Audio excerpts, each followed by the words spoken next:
All right, welcome back. It is the Vegas Take. Sharp Shapiro, joined by in-studio guest Chris Wynn. We got Minister Stretch Sanders coming up, hour number 2. So have you seen this viral video? We just posted it on our Twitter page. And no, I'm not talking about world leaders mocking Donald Trump. I'm talking about a video that shows 2 men using a ladder to defeat the replacement border fence that President Donald Trump said couldn't be climbed. Trump was describing a viral video from 2016 that was shot by a Mexican journalist. He said, I mean, they're unbelievable climbers. This wall can't be climbed. This is very, very hard. I also want to play you a little bit of audio of what Donald Trump said about how hard these walls would be to get over. And clearly he's wrong. One thing we haven't mentioned is technology. They're wired so that we will know if somebody's trying to break through. And you may want to discuss that a little bit, General. Sir, there could be some merit in not discussing that. Okay? I like that. That was a great answer. I'll just tell you they're wired, okay? They're wired. They're technologically very advanced, all set up for cameras any place we want.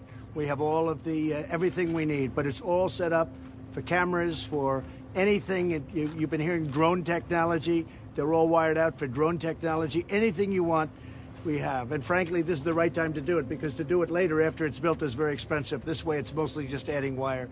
So we're all set up to adapt. He's talking about wire and his new fences, and that was actually the wrong clip. But there is a clip where he's talking about how difficult it would be to climb the wall. Apparently, all you need is a ladder, according to this new video that went viral. So what better person to talk about this? Very knowledgeable when it comes to this stuff. He probably sees it every day. This is Border Patrol Agent in Yuma, Arizona, Jose Garibay, joining us right now on the line. Jose, thank you so much for joining us. How are you? What's up, I'm Jose? doing good, sir. I appreciate you having me on today. Yeah, I'll always love it when you come on with us, Absolutely. Jose. So let me ask you this first question. What is your reaction to this viral video of these 2 men using a ladder to climb and jump over Donald Trump's fence? So I can tell you, first off, I'm not surprised. And I'm not surprised because when we put up this wall, we had no intention of it being a 100% foolproof barrier of stopping everybody that comes across.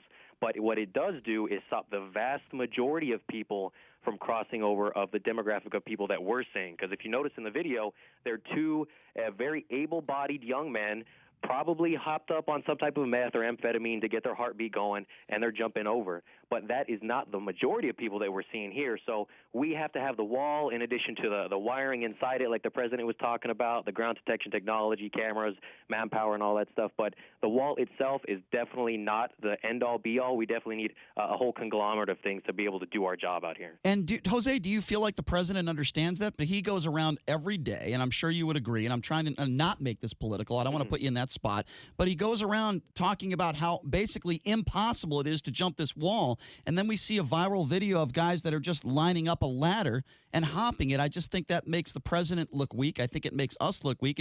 I'm not saying it's anybody's fault. And I, by the way, I agree with you. You need more resources to make this wall more difficult. But I think it puts America in a bad spot when the president boasts about his wall, about how it's so impossible to jump. That's my only point. I see what you're saying, absolutely. And I think the president is right in that it is impossible to scale for the majority of people that we're seeing down here. And what I mean by that is the vast majority of people that we're seeing are women, children, unaccompanied alien children, accompanied as well, and the minority we're seeing single adults. That's the vast minority of what we're seeing. So those minority, which are predominantly Mexican nationals, we have known and have consistently known that population of people would still be able to climb over the wall with help from either a ladder or stuff like that. But the goal of the wall here was not to completely stop 100% of the people. It's to allow our agents enough time to respond once they get notified through either the detection technology in the wall or the camera towers. Mm-hmm. So I do have to agree with the president and say that this wall is definitely impossible to climb for the vast majority of people that we're seeing out here. But there are going to be a minority of people, such as these young men, that are definitely going to be able to climb over it. And even though it looks bad, you still did see an agent show up very soon after, and that guy was probably apprehended a short time after the video was taken. And so then what right now is the response time for when you do catch someone, scaling a wall high on meth? So it really depends on, for example, if there's technology in the area. So if there is an instance where an individual is jumping over the wall, then it really is up to the camera to either see them, or an agent to see them. But if those cameras are in the area, like we have out here in Yuma sector, the vast majority of our area is covered by camera towers, at least close to the population centers, we're able to identify those individuals coming over. They then have to cross through our enforcement zone and then scale a second barrier, which by then we've already notified the agents on the ground who in a matter of minutes, probably less than that, are able to respond from nearby and apprehend those individuals. So even though the wall was scaled, we don't look at it as a failure because the wall did what it was supposed to slow them down enough for our technology and our manpower to move in order to make that arrest, which is ultimately what we want to happen.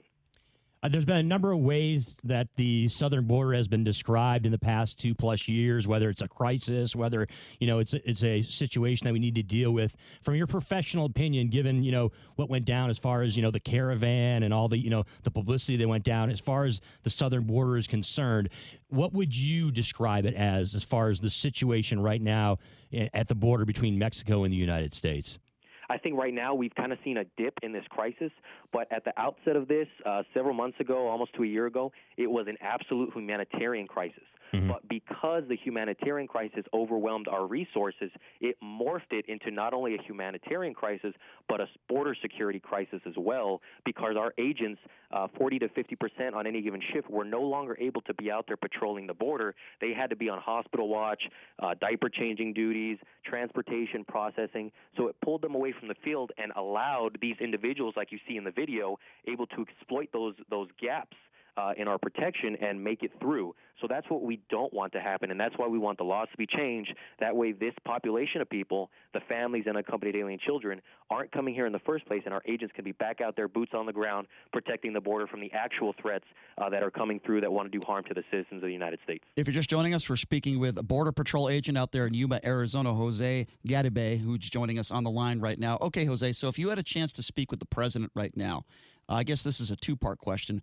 What would you say you need from the president? What is your number one priority that you guys need, number one? And number two, what would be your message to both Democrats and Republicans? What do you need from both parties to be able to get some things done for you guys? What do you need?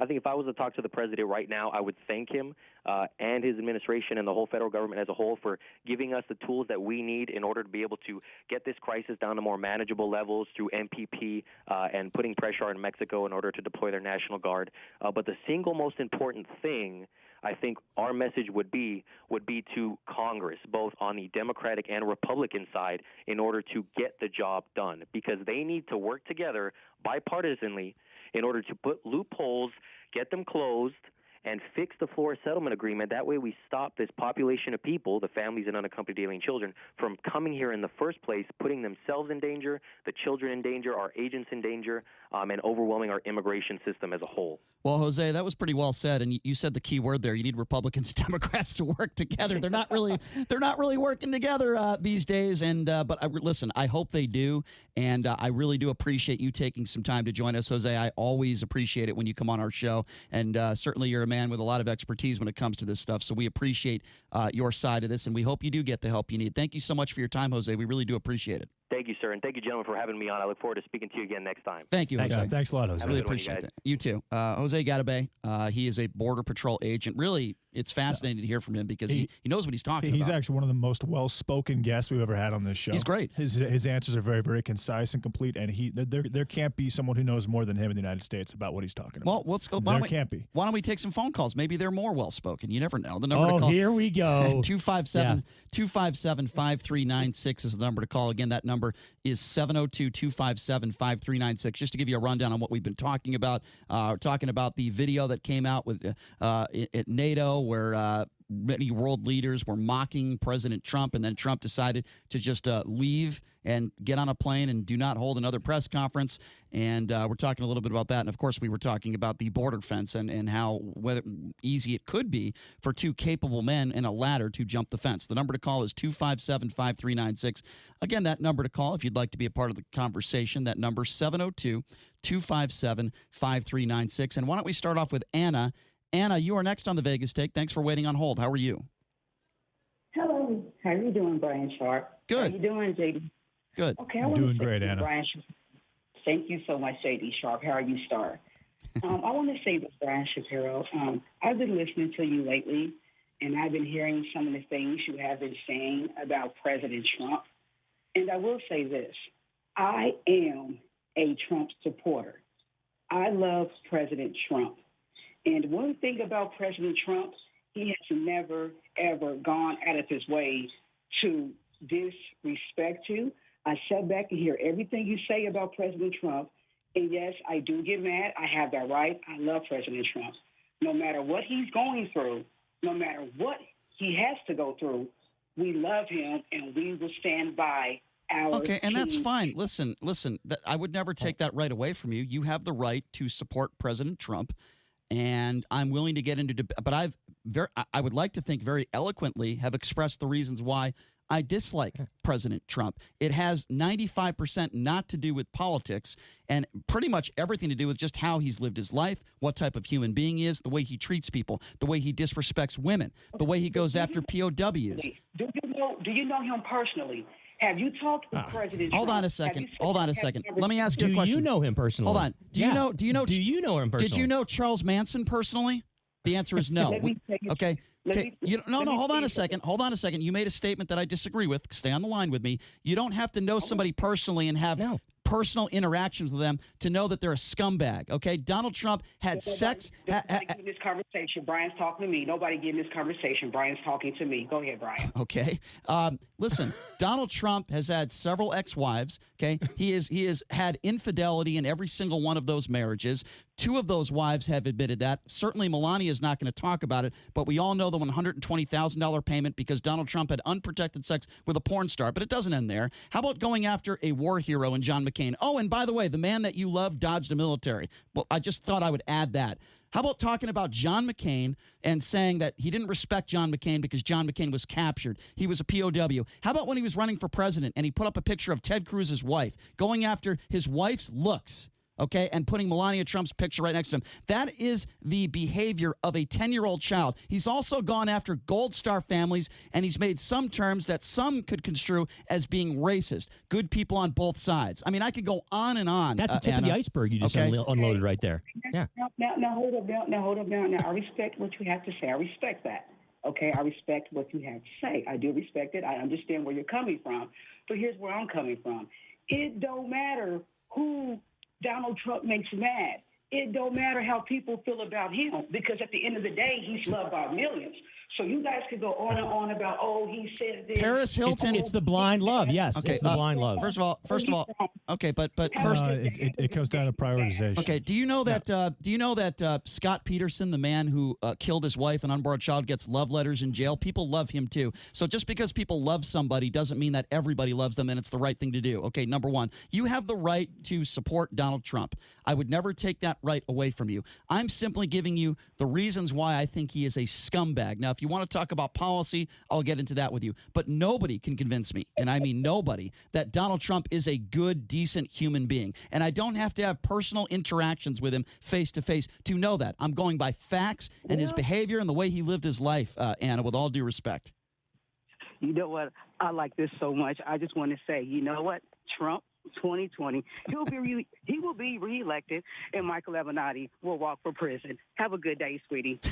Wow. Okay, I mean, Brian, to be quite honest with you, that call right there is the very definition of the people that we talk about that say if Donald Trump went out and shot somebody on Fifth Avenue, they would look the other way. They would here's not my care. problem. Here's my problem. That is the absolute. That call right there is absolutely the people that we're talking about. Well, you know, he can do no wrong. I find it President Trump interesting. can do no wrong. I find it interesting that she loves somebody like Donald Trump. And she just made a disparaging remark about Michael Avenatti, a man who's never been convicted of a crime before. And she probably is unaware of the fact that Michael Avenatti has done pro bono work and brought immigrants and families together, hundreds of children. But she would speak negatively about a guy like that, who, by the way, to the best of our knowledge, has not broken the law. And until he's convicted of a crime, I'm not going to call him a convict. I'm not going to say he's going to jail. It's funny that we have this impeachment inquiry going on, but she doesn't want to talk about that. And all the stuff that I brought up, she says, I respect your opinion, but can't defend it. But he listened to all of those things you brought up, which are all very credible, right? And you went down a laundry list of things that the president... And that are major flaws in his character. And what did she do? She dismissed him outright. She dismissed him. Here's the question. Ignored it. Can a bad person like Donald Trump, in Brian's perception, can a bad person be good for the country? Well, that's a loaded question. If you're talking about policy, probably not, because I think if you're a bad person that's selfish, you're in it for yourself more than you're in it for the country. I want a president that puts the country first, and based on this phone call to Zelensky, that is absolutely not what happened, number one. I wanted to put up some breaking news real quickly, and we are going to get into this later in the show. This is breaking news. I cannot believe I'm hearing this right now. George Zimmerman. Do you remember George Zimmerman? This is the man who shot and killed Trayvon Martin. Mm-hmm. He's now suing the Trayvon Martin family and prosecutors for $100 million. We're going to give you the latest on this. I don't know why it took this long to do it. I don't know why he decided to do it. Maybe because he's filed for bankruptcy and he's broke. But this is a wild and crazy story. We will continue to monitor this. Let's get back to the phone calls. Sounds like some Kaepernick timing to me. Let's get back to the phone calls. 257-5396, the number to call, 702-257-5396. Let's go to Brady. Brady, you're next. What's up? What's up, Brady? Yeah, good morning, gentlemen. I find it absolutely kind of funny that little libtard Macron and Trudeau are mocking my president. You know why? The problem is Donald Trump, the policymaker that you talk about that he's not, but he really is, made them countries pay their fair share of NATO. That is an increase of $130 billion into the NATO fund. And I love it. It makes them people squirm because they've been hiding and they don't want to pay their fair share. Them little liberals. Okay, so you're talking about, like they don't want to pay their fair share, and you're talking in that voice. What would you say about a man who maybe is mocked and made a few jokes in some sort of meeting? He's talking. There you go again with your psychological analysis. No, I'm not giving you the guy's character. All right, I'll get on. The president. Okay, if you're liberal, let me ask you. Handle him, Okay, you let me. stop Okay, so let me ask.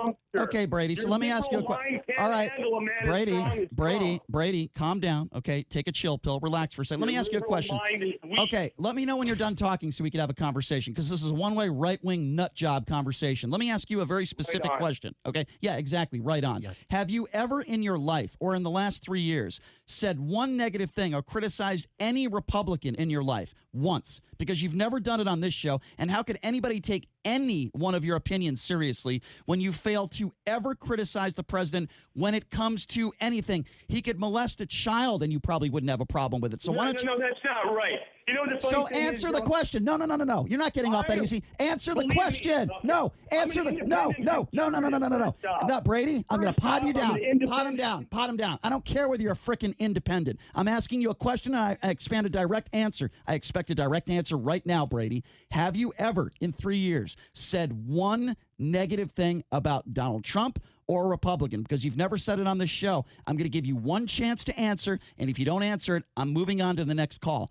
Give me one negative thing you've said. I can't stand Jeff Flake and John McCain. They're a bunch of losers, Ryan. John McCain is dead. Yes. John McCain is dead. Loser ain't no hero in my mind. Okay, well then get rid of this guy because you're a moron. He couldn't even do it, Brian. He could not even come up with an answer. He couldn't come up with anything negative about the president. Even when the president goes on the world stage and does something moronic, you know what guys like Brady do? They try to tie it to Barack Obama. Let me tell you something. Oh, but Obama. Okay, that's what he does. Let me tell you something. When Hillary Clinton talked about the deplorables, and I am not a Hillary Clinton supporter, she was talking about you, Brady. You are a deplorable human being. The reason why you're a deplorable human being is what you just did in this phone call. You just attacked John McCain, a dead war hero, and you can't come up with one negative thing to say about Donald Trump. I don't even care if it's about his hair or his skin color and his fake tan. You've never said one negative thing about Donald Trump. You have zero credibility, and you are a biased right-wing buffoon who suffers from Trump fellatio syndrome. He did say that he would not support Donald Trump if he molested a child. Oh, wow. Well, that's a shocker. That's going out on a limb right there. Yeah. 257-5396 is the number to call. Let's go to Dan. Dan, you're next on the Vegas Take. Go ahead, Dan. What's up, Dan? Hey, thanks for taking my call. Sure. So I think a lot of people have a problem separating Trump's private life from his public office. Because he's president. Now, let me just ask you this. Sure. If you had a choice between the following two options, tell me which one you would take. Okay. A person that acts like a 10-year-old in his private life and, yes, messes around and has problems with his family and does stuff like what, President Kennedy did and all of this. Okay. But his public decisions are great for the country. Okay, so can I ask you a question, Dan? I'm going to answer your question by asking a question. Do you think his decision? Well, you didn't even let me finish You got to let him give you the second option. We only have 1 minute. That's why I'm trying to rush you, Dan. Hey, Go ahead. Give the second option, Dan. Okay, so the last one is having somebody that is the opposite. That is like their private life's great. I mean, they're like a Mitt Romney. Everything is all beautiful. But maybe their choices for public office are a total wreck. I understand what you're saying. Let me respond by saying this. Do you think withholding aid for personal gain is good for the country? Because your question is not valid. You're putting me in a position to say that Donald Trump, everything he does is good for the country, policy, and as a president. Donald Trump's private life has entered into the president of the United States, and that is the comment I'm trying to make, Dan. I would argue that withholding aid is good for the world to a country like Ukraine because you don't know where that money is going. If it goes to terrorism, you could be funding terrorists. Okay. So I would actually argue that withholding aid is good for the world, not just the United States, Brian. Okay, Johnny, we got to take a break. I didn't get a chance to finish my answer, but we got to take a quick break. We'll be back right after this. Joining us in hour number 2, the minister, Stretch Sanders.